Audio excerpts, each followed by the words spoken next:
At 12, I watched my mom call my best friend's dad a monster. But when I saw the evidence, I realized some people just need to learn their lesson the hard way. I always get what I want in the end. That's when I started recording everything.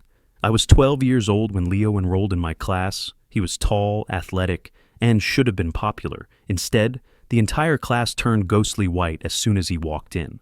The teacher herself turned pale. I was definitely the only one who wasn't in the loop. I sat next to him at lunch, and everyone, even Leo, gave me a strange look. "You actually want to be my friend?" he asked, shocked. We spent the entire day having fun. I didn't have any friends at the time, so I hurried home, eager to tell my mother about the new one I'd made. But when I told her his name, her face went white. "Stay away from that kid. Him and his father are monsters. They hit and hospitalized their mother." I was shocked. Mom drove me to school the next morning, rather than letting me walk.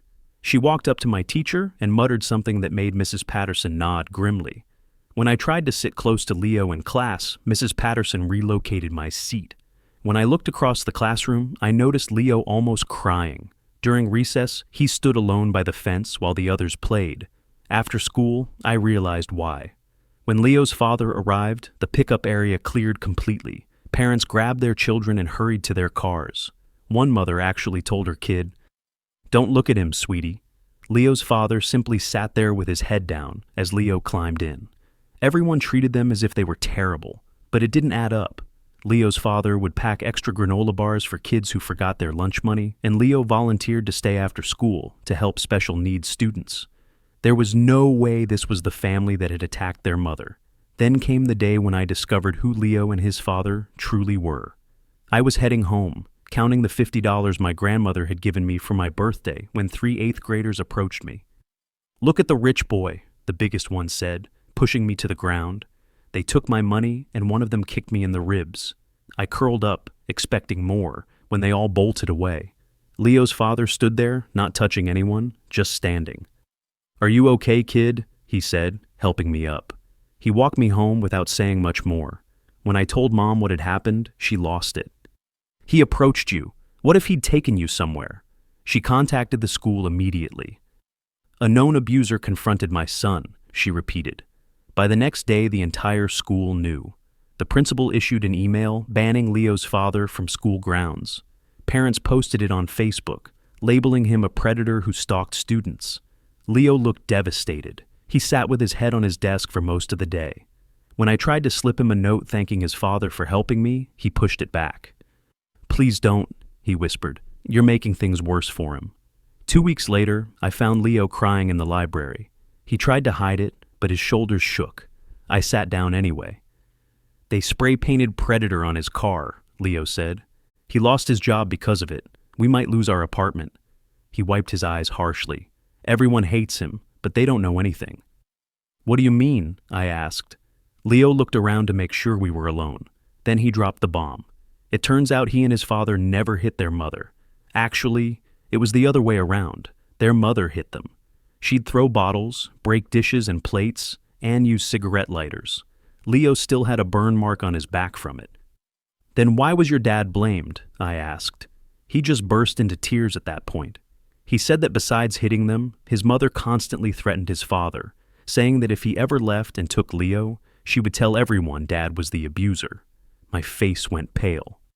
"And that's what she did," Leo added, sobbing. "When Dad took me and we finally left, she took him to court and lied about everything." "Then why does everyone believe you're guilty?" "Because you're all idiots who can't do a Google search." He then took out his phone and showed me something that changed everything I thought I knew about them. He handed me screenshots from police reports, court documents, and medical records. There were photos showing injuries on his father's arms, a medical report from when his mother threw a glass bottle at his head, and several restraining order applications that his father had filed but then withdrawn. The dates went back years. Leo went through the photos, each one making my stomach turn more. I grabbed his phone and started taking pictures with mine. Leo tried to stop me, but I shook my head. "People need to see this." "No." Leo snatched back his phone. "You don't get it. She'll make it worse. She always does." The bell rang and we had to get to class. I couldn't focus on anything. Every time I looked at Leo, hunched over his desk, I remembered those pictures, his father sitting in his car with spray paint calling him a predator, and how everyone, including my own mother, bought the lie. Mom waited in the pickup line after school. She barely let me in before starting. "I heard you were talking to that Leo kid in the library. What did I tell you?" "Mom, you don't understand." "No discussion. You're staying away from him." She tightened her grip on the steering wheel. "His father is dangerous. The whole community knows it." "But what if they're wrong?" I took out my phone. "What if I could show you?" Mom slammed on the brakes at a red light and turned to face me. "Whatever sob story they fed you, I don't want to hear it. Abusers always claim to be victims. Always." At home, I went straight to my room and started investigating. I found the court case online. According to public documents, Leo's mother initially got full custody. But when he turned 12, he chose to live with his father. That's when she filed the abuse allegations. The timing seemed suspicious. I made a spreadsheet on my computer, organizing everything: the photos from Leo's phone, the timeline, and the fact that Leo's father had never been convicted of anything, only accused. I was deep in research when Mom appeared at my doorway. "What are you doing?" I minimized the window. "Homework." She walked over and reopened it. In seconds, her expression changed from confused to furious. "You took pictures of their fake evidence? Are you insane?" "It's not fake. Look at the dates. Look at the—" "Delete it now."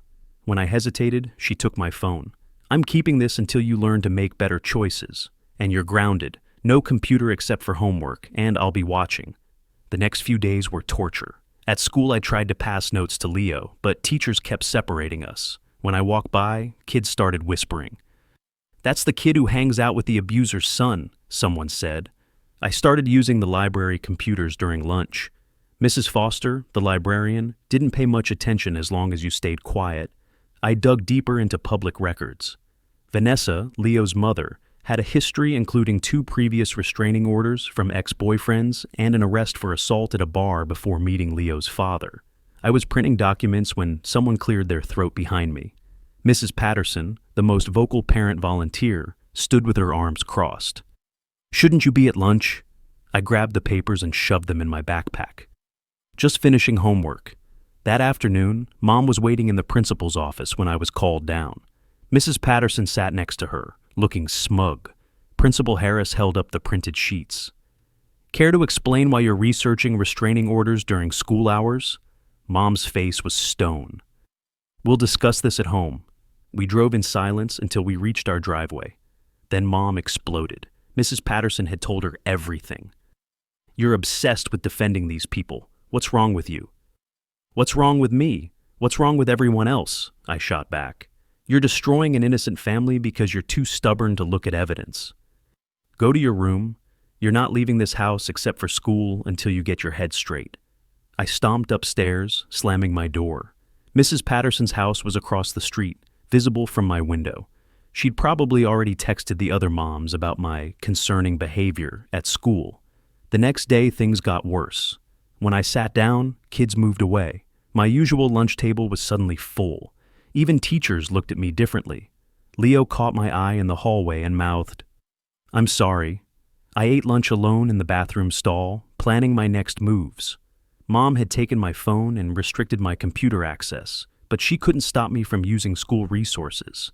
I just needed to be smarter about it. Over the next week, I developed a system.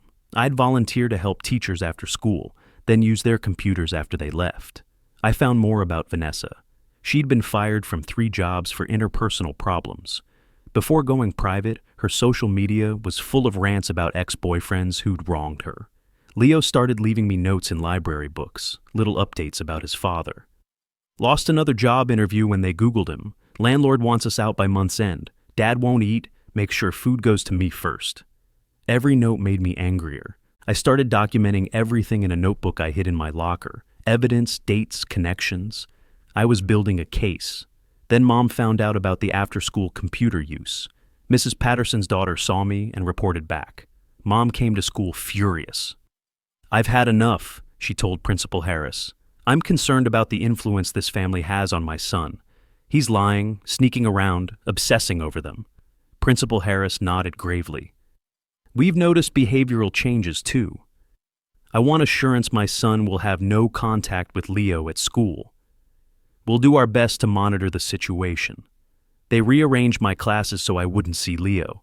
They gave me a separate lunch period. A guidance counselor started pulling me out of class for check-ins, asking how I was doing and if I wanted to talk about my recent choices. But they couldn't stop me from thinking, planning, and knowing that somewhere in town, Leo and his father were suffering because everyone preferred comfortable lies to uncomfortable truths. One day, I ran into Leo's father at the grocery store. He was buying the cheapest bread and a jar of peanut butter. His clothes hung loose like he'd lost weight. When he saw me, he quickly looked away and headed for checkout. I followed him outside. "Mr. Davidson." He paused but didn't turn around. "You shouldn't talk to me. It'll make things worse for you." "I know the truth." Leo showed me. His shoulders sagged. "Truth doesn't matter when no one wants to hear it." "I want to help." He finally turned. His eyes were red-rimmed and tired. "You're a good kid, but stay away from us for your own sake." He drove off in his car, Predator, barely visible under a coat of cheap paint. That night, Mom came to my room with her laptop. "I want to show you something." She opened the parent Facebook group. Post after post about Leo's father. "Saw him lurking near the playground. He followed my daughter into the store. Why isn't he in jail yet?" "These are lies," I said. "He's just living his life, and they're making it sound criminal." Mom closed the laptop hard. 300 parents can't all be wrong. I'm trying to protect you. This man is manipulating you through his son. You're the one being manipulated by gossip and fear." "Enough." Mom stood up. "I've made an appointment with a therapist, someone who specializes in children who've been influenced by dangerous individuals." My blood went cold. "You think I'm brainwashed?" "I think you're confused and I'm going to fix it." She left me alone with my anger. They were building walls around me, trying to force me to abandon Leo and his father. But walls had never stopped me before. Late that night, I heard Mom on the phone. "Yes, I'm very concerned. He's obsessed with proving their innocence, taking pictures of supposed evidence. I think they've really gotten into his head." I recognized the calculated tone. She was building her own case, painting me as unstable, obsessed, manipulated. The same strategy Vanessa had used against Leo's father. I stared at the ceiling, thinking. Everyone believed the story because it was easier than questioning it, because a mother's tears in court carried more weight than a father's quiet denials, because changing the narrative meant admitting you were wrong. Nobody wanted to admit they'd helped destroy an innocent family. But I had time, I had determination, and most importantly, I had the truth. They could take my phone, restrict my computer, and separate me from Leo at school. They could whisper about me, isolate me, even send me to therapy. But they couldn't change what I knew. Leo's father was innocent. Leo was suffering, and I was going to prove it to everyone, even if it meant becoming an outcast myself, even if it meant fighting my own mother, even if the whole town turned against me. Because sometimes telling the truth is worth being the villain in everyone else's story. The next morning, I woke up with a plan. It was dangerous, probably stupid, and would definitely get me in more trouble. But Leo's latest note said they had 2 weeks before eviction. 2 weeks to change everything. 2 weeks to expose Vanessa's lies. 2 weeks to save my friend's family. I got ready for school, kissed Mom goodbye, like nothing was wrong, and mentally prepared for war. They thought they'd broken me through isolation, therapy threats, and intimidation. They had no idea what I was capable of when I knew I was right. The therapy appointment was scheduled for Thursday, giving me 3 days to work with. I walked into school that morning with my notebook hidden under my shirt, knowing Mrs. Patterson's daughter would be watching everything I did. During first period, I asked to use the bathroom, but went to the computer lab instead. The room was empty except for one 7th grader working on a project. I logged into a terminal in the corner and accessed Vanessa's social media through a fake account I'd created weeks ago. Her posts from 3 years ago painted a different picture than the grieving mother everyone saw now.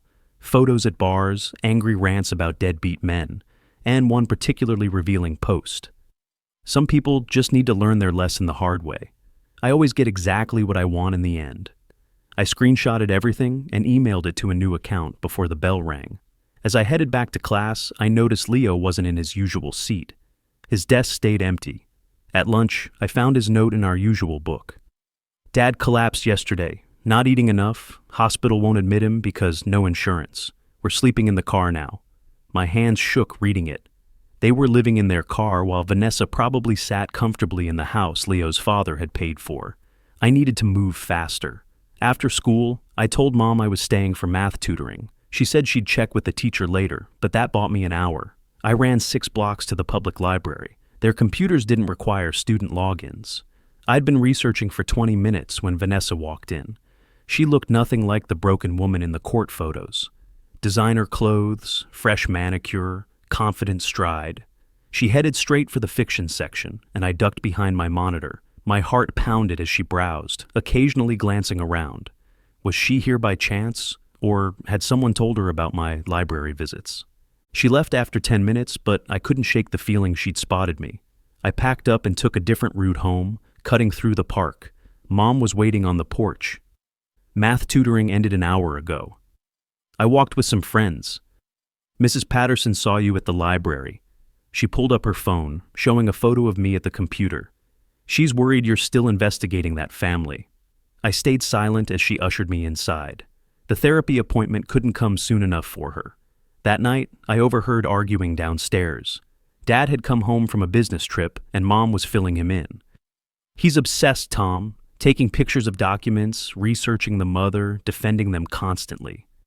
Maybe we should hear him out, Dad said calmly. What if there's more to this story?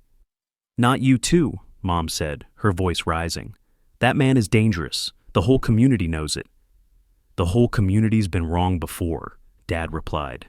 Their argument continued, but I felt hopeful. Dad had always been more reasonable, less swayed by gossip. Maybe I could convince him. The next morning, Leo wasn't at school. I overheard teachers saying he'd been absent for 3 days. Probably too embarrassed to show his face, a classmate commented, after what his father did. I wanted to scream that they had it backwards, but I stayed quiet. Let them think I'd given up. During library time, I found a note in our book, but it wasn't Leo's handwriting. Stop digging or your friend pays the price. -5. Vanessa knew. She was aware I was investigating her. My hands trembled as I pocketed the note. This was escalating beyond parent drama and school gossip. After school, I convinced Dad to drive past Leo's old apartment. Their car wasn't in the lot. We checked 3 other parking areas before I spotted it behind a strip mall. Leo's father was slumped in the driver's seat, Leo curled up in the back. Dad, please, I begged. Look at them. Does that look like a dangerous man to you? Dad stared for a long moment. Get back in the car. But instead of driving home, he pulled into the grocery store. He bought 2 bags of groceries and a hot rotisserie chicken. Stay here, he said. I watched him approach their car and tap gently on the window. Leo's father jerked awake, panic flashing across his face, but Dad just held up the bags.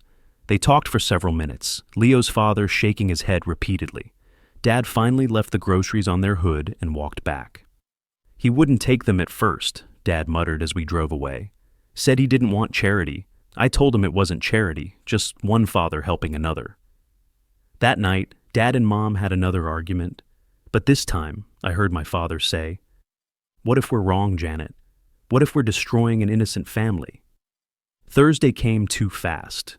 The therapist's office smelled like vanilla candles and had motivational posters on every wall. Dr. Reeves looked exactly as I'd expected. Wire-rimmed glasses, kind smile, notepads ready. Your mother tells me you've been defending a classmate whose father has a troubling history, she said. I chose my words carefully. I've seen evidence that the story everyone believes might not be true. Sometimes, when we care about someone, we want to believe the best about them, she said gently. But that can blind us to red flags. What if the red flags are pointing at the wrong person? We went in circles for an hour. She'd say I was being manipulated. I'd counter with facts. She'd talk about trusting community judgment. I'd point out that communities had been wrong before. By the end, she looked frustrated. I'd like to see you weekly, she told Mom. He's showing signs of oppositional defiance. Great. Now I had a label. Friday morning, I found Leo at school. He looked awful. Unwashed clothes, hollow eyes, slightly shaky hands. Are you okay? I whispered as I passed. He shook his head slightly. She called Dad yesterday, said she'd drop the restraining order if we came back. Dad said no. She got angry. What did she do? Nothing yet. That's what scares me. During lunch, I used a teacher's computer while she was at a meeting. I told her I needed to print an assignment. Instead, I logged into the email account where I was storing evidence. There was a new message with no sender name, just, "You were warned." Attached was a photo of me at the library computer, taken from behind. Vanessa had been watching me that day. My hidden phone buzzed with a text from an unknown number. Mom had confiscated my phone, but I had kept an old one in my locker. "Your friend looks tired. Sleeping in cars is so dangerous. Anything could happen." I screenshotted the threat and added it to my evidence file. Vanessa was getting bolder. That afternoon, Principal Harris called me to his office. Mom was there along with Mrs. Patterson and 2 other parent volunteers. "We're concerned about your behavior," Harris said. "Multiple parents have reported you researching private information about a family in our community." "I'm trying to help them," I said. "By spreading lies," Mrs. Patterson leaned forward. "That poor woman has suffered enough without you dragging her name through the mud." "Have any of you actually looked at the evidence?" I challenged. "Or are you just believing what you want to believe?" Mom's face reddened.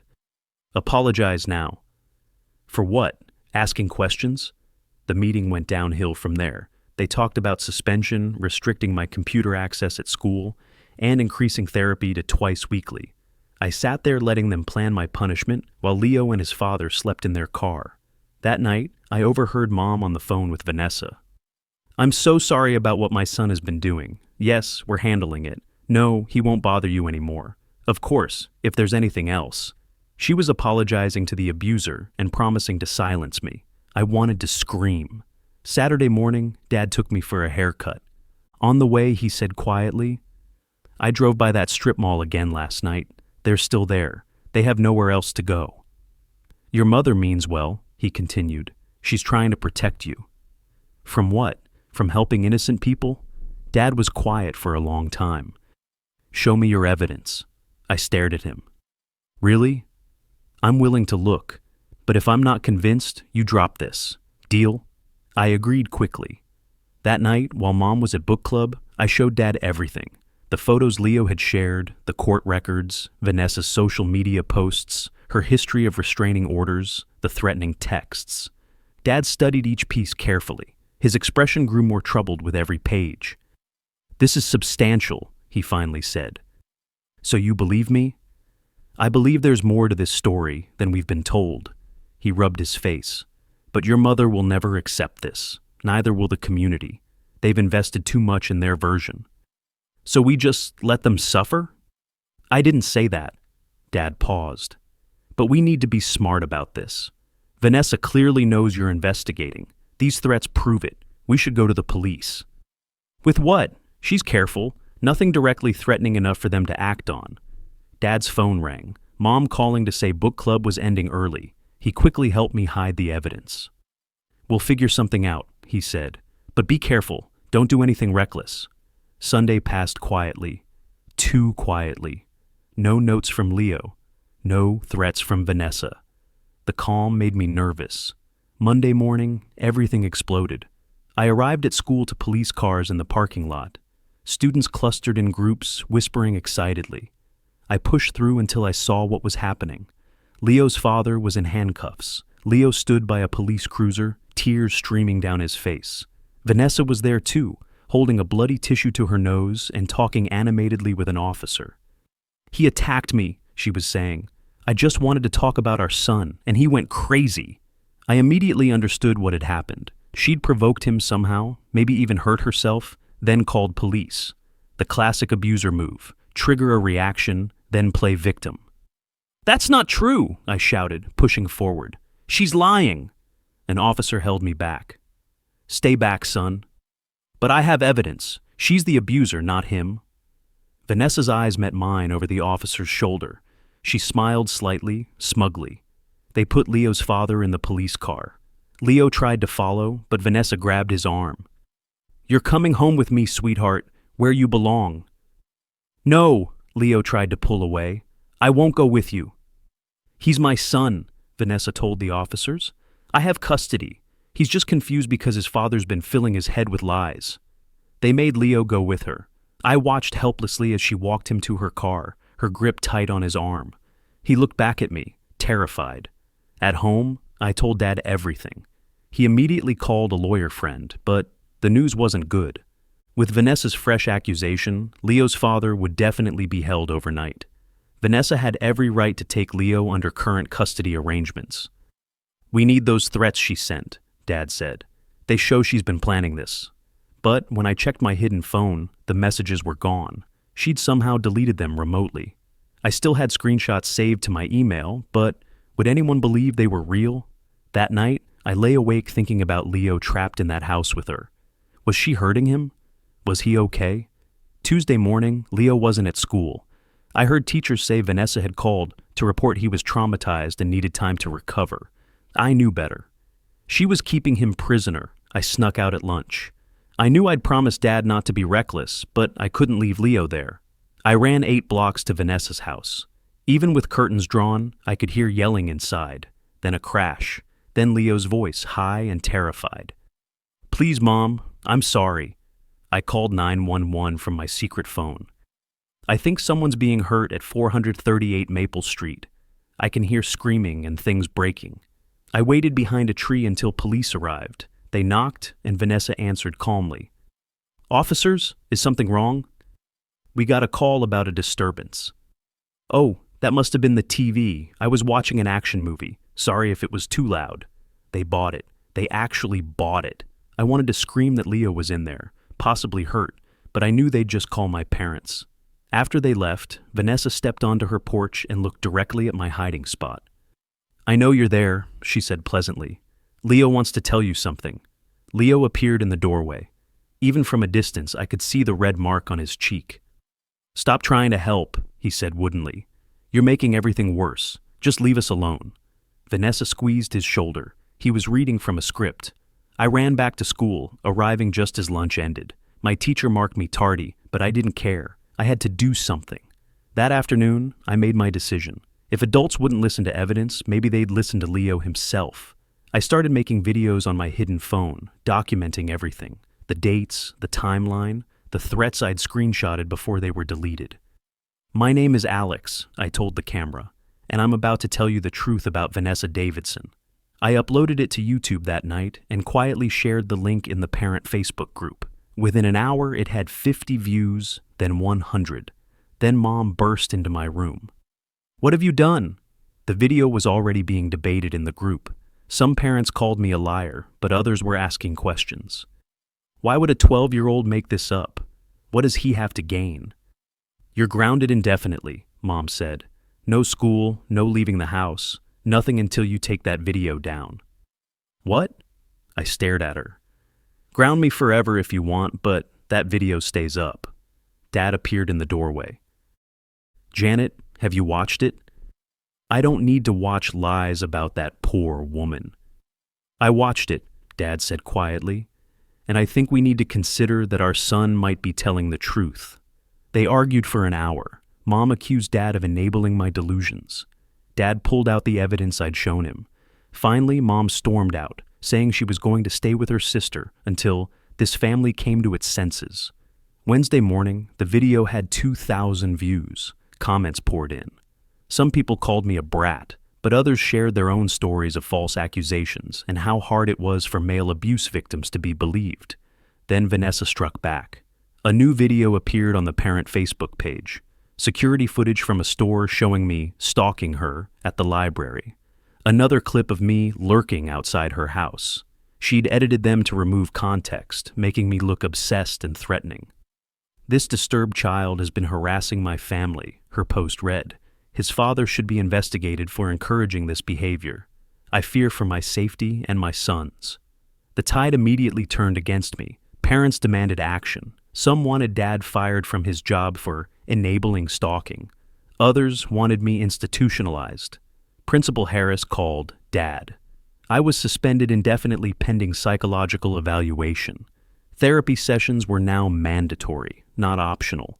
But something unexpected happened. Leo's father's lawyer saw my video. He called Dad that afternoon. "Your son's video is the first real help we've gotten," he said. "Would he testify about what he's witnessed?" "He's 12, Dad replied, "and the community's already turned against him." "I understand, but that video is making people outside your community ask questions. Sometimes that's all it takes, a crack in the narrative." That night, I couldn't sleep. Leo was still trapped with Vanessa. His father was still in jail. My family was falling apart too. But the video was still up and spreading. Maybe it would reach someone who could help. Thursday brought the breakthrough from an unexpected source. A woman named Rebecca commented on my video. "Vanessa Davidson was my college roommate. Everything this kid is saying matches what I witnessed. She put her ex-boyfriend in the hospital and convinced everyone he was the aggressor. I have photos." Rebecca's comment included pictures from 20 years ago. Vanessa with bruised knuckles, smiling as she bragged about teaching him a lesson. According to police records, she was the aggressor, but talked her way out of charges. I screenshotted everything before Vanessa could delete it. But Rebecca did more than comment. She called the police station where Leo's father was being held. She called local news stations. She contacted everyone who would listen. "I stayed silent 20 years ago," she told one reporter. "I won't make that mistake again." By Friday, Vanessa's story was starting to unravel. The surveillance footage she'd released was being questioned. Why was she filming a child? How did she get footage from multiple locations? It looked more like she was stalking than being stalked. Leo's father's lawyer used my video and Rebecca's testimony to request an emergency custody hearing. The judge agreed to review the case Monday. But Vanessa wasn't done. Friday afternoon, she called Dad's work, claiming he'd threatened her. She had a recording, carefully edited from a voicemail he'd left, asking her to let Leo return to school. Dad's supervisor called him in. There would be an investigation. Dad was suspended with pay pending review. "I'm sorry," I told him that night. "I ruined everything." "No," Dad said firmly. "You stood up for truth. That's never wrong, even when it costs us." Mom was still gone. She texted Dad that she wouldn't come home unless I got help for my obsession. Our family was breaking apart, just like Leo's. Saturday, I spent the day refreshing the video stats. 50,000 views now. Multiple news outlets had picked it up. "Local boy's video sparks debate about believing abuse victims," read one headline. The comment section was a battlefield. Vanessa's supporters called me a monster. But more people were sharing their own stories. Men who'd been abused and not believed. Kids who'd watched their fathers destroyed by false accusations. The narrative was shifting. Then Rebecca posted again. This time, she had video. Vanessa admitting to lying about her boyfriend, captured on an old camcorder from college. "He was going to leave me," Vanessa said in the grainy footage. "So I made sure nobody would believe him when he tried." The smoking gun. I immediately downloaded it and saved it everywhere I could think of. This was the proof everyone needed, but Vanessa made one final desperate move. Saturday night, she posted on Facebook that Leo had run away. "My troubled son has been so brainwashed by his father's lies that he's run from our home. Please help me find him." Police issued an alert. The whole community was searching for Leo. Vanessa played the desperate mother perfectly, even giving a tearful interview to local news. I knew better. Leo wouldn't run away. He had nowhere to go, which meant Vanessa had done something with him, probably hidden him somewhere to make her story more believable. I called police with my theory, but they dismissed it. "The boy who made the video isn't a credible source," they told me. So I did the only thing I could think of. I went live on social media. "Leo Davidson didn't run away," I told my phone's camera. "His mother is hiding him somewhere. She's done this before. Rebecca's evidence proves it. Leo is in danger. Please, someone help find him." The live video spread faster than anything I'd posted before. People started sharing Leo's photo, but not with Vanessa's narrative. They shared it with warnings. "This boy may be held against his will by his mother." Tips poured in. Someone had seen Vanessa's car at an abandoned property outside town. Another person heard strange sounds from a storage unit she'd rented. Faced with growing public pressure, police had to investigate. They found Leo locked in Vanessa's storage unit with a sleeping bag and some water. She'd told him if he left, she'd hurt his father. The news broke Sunday morning. Vanessa was arrested. Leo was safe, traumatized but physically unharmed. Police led Vanessa away in handcuffs while she screamed about conspiracies, and the footage was everywhere. But the real vindication came when they reviewed Leo's medical records with fresh eyes. The pattern was clear: injuries from abuse, all before his parents' separation, all when he lived primarily with Vanessa. Leo's father was released immediately. All charges dropped. The reunion video of Leo running into his father's arms went viral. The community that had condemned them was forced to face an uncomfortable truth. They'd been wrong. They'd chosen comfortable lies over painful evidence. They'd nearly destroyed an innocent family because believing a mother's tears was easier than questioning the narrative. Some people apologized. Principal Harris personally called to lift my suspension and Leo's father's school ban. Mrs. Patterson actually came to our house with a casserole and a tearful apology. Others refused to back down, insisting Vanessa was still the real victim, and we'd all been manipulated. The parent Facebook group split into factions, friendships ended, the community that had been united in hatred was now divided by truth. Mom came home Sunday night. She stood in my doorway for a long time before speaking. "I was wrong," she said simply. "I was so focused on protecting you that I refused to see what was right in front of me." "You were trying to do what you thought was right," I told her. "No," she shook her head. "I was doing what was easy, believing what everyone else believed because questioning it was too hard." Our family started healing, slowly. The therapy sessions Dr. Reeves had mandated became family sessions where we worked through what had happened. Rebecca started a GoFundMe that helped Leo and his father get a new apartment. The same community that had shunned them suddenly donated thousands to help them start over. At school, things were different. Some kids treated me like a hero. Others whispered that I was a troublemaker who destroyed a family. Leo and I ate lunch together and didn't care what anyone else thought. "Thank you," he said one day, "for not giving up, even when it cost you everything." "You would have done the same for me," I replied. "I don't know if I would have been brave enough," he said, "to stand alone against everyone, to keep fighting when your own family turned against you. That took real courage." Vanessa's trial was months away, but her reputation was in ruins. Reality had finally caught up with her carefully constructed lies. She'd lost her son, her freedom, and the sympathy she'd weaponized for so long. The real victory wasn't her downfall, though. It was Leo's smile returning. It was his father finding a new job without whispers following him. It was a community slowly learning that truth is often messier than the story they want to believe. And I learned something too. Standing up for truth isn't easy. It costs you friends, breaks apart families, makes you question everything. But when you know you're right, when someone's life is on the line, you keep going, even if it means becoming the villain in everyone else's story. Because sometimes that's what heroes have to do.